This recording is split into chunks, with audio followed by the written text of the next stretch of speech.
In this video, I will tell you 3 things to be mindful about if you or your loved one is charged with a drug offense in federal court.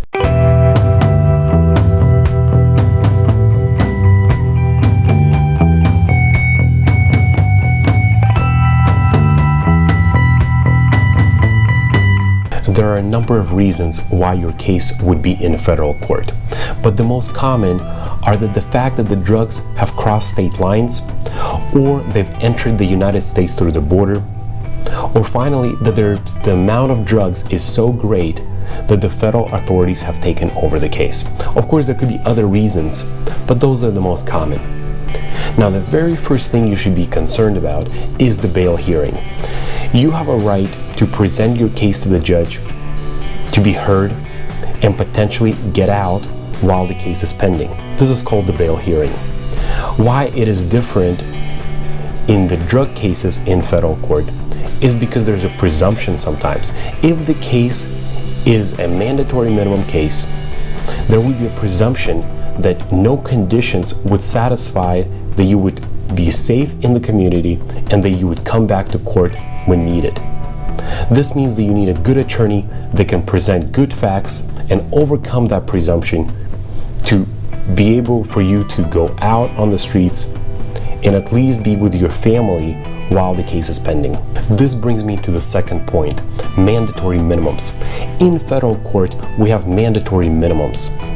What that means is that if you go to trial and lose, or if you plead guilty and get sentenced, at the hearing, the judge cannot give you less time than the mandatory minimum.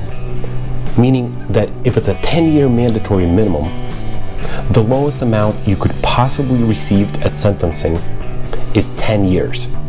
Now, you need to have a good defense attorney that knows the federal guidelines and mandatory minimums and knows how to get under these minimums so you don't end up doing more time than you really should. This brings me to my third point.